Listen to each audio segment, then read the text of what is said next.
Nous ne dirons pas le désir de changement de partenaire, mais le désir de changement de la politique.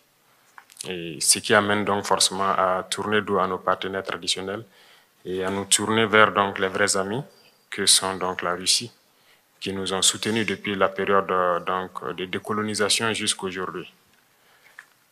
Dans ce sens, je pense que pendant le sommet, vous avez compris donc au Niger, il y a eu des événements donc, qui ont poussé des militaires à prendre leurs responsabilités aussi. Nous suivons aussi l'actualité parce que ça nous affecte directement.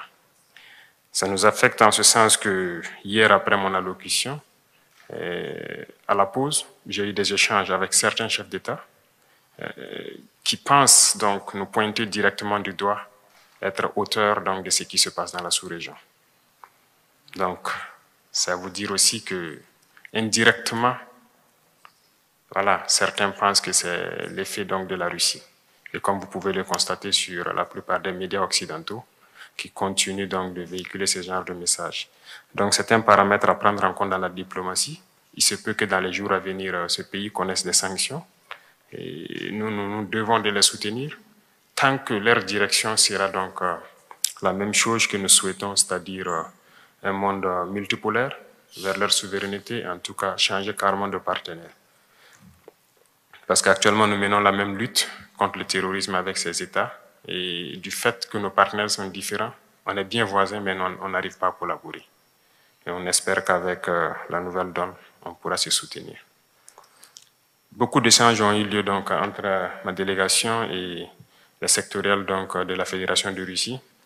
À ces échanges, comme vous l'avez signifié, les échanges commerciaux sont assez faibles entre nous et on espère donc les voir remonter rapidement. Déjà, avant qu'on arrive ici, il y a eu un accord qui a été signé entre une société russe et des entrepreneurs burkinabés dans le cadre de l'exportation donc des produits comme la mangue. Avant, ça s'exportait. Cette année, nous avons rétabli l'aéroport de la région productrice.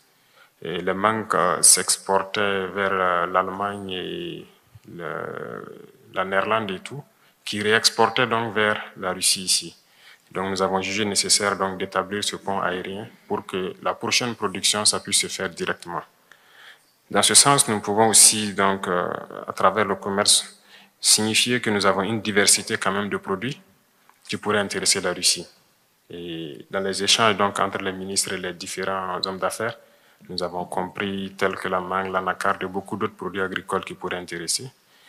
Il y a aussi l'installation d'usines de transformation de certains produits sur place là-bas. Et je sais que beaucoup d'opérateurs russes donc, seront intéressés par cela, ce qui va contribuer à intensifier donc, nos échanges commerciaux. Parlant donc d'échanges commerciaux et d'installation d'usines, nous avons un besoin crucial d'énergie. À ce titre, donc, c'est un point important pour moi parce que nous avons besoin, en tout cas, si possible, d'implanter une centrale nucléaire au Burkina pour produire l'électricité. Notre position est assez stratégique parce que nous sommes au cœur de l'Afrique de l'Ouest et cette position fait que du fait du déficit d'énergie dans toute la sous-région, s'il y a un privé russe qui peut s'implanter au Burkina, il pourra vendre bien l'énergie donc à toute la sous-région. Et donc c'est un point très important pour nous et on souhaite que vous puissiez voir comment cela puisse se réaliser, en tout cas dans de brefs délais.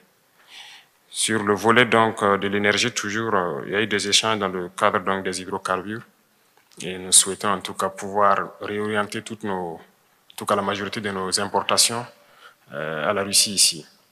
Et il y a des entreprises avec qui on a pris contact, d'autres aussi ont souhaité donc, avoir l'appui, en tout cas votre appui,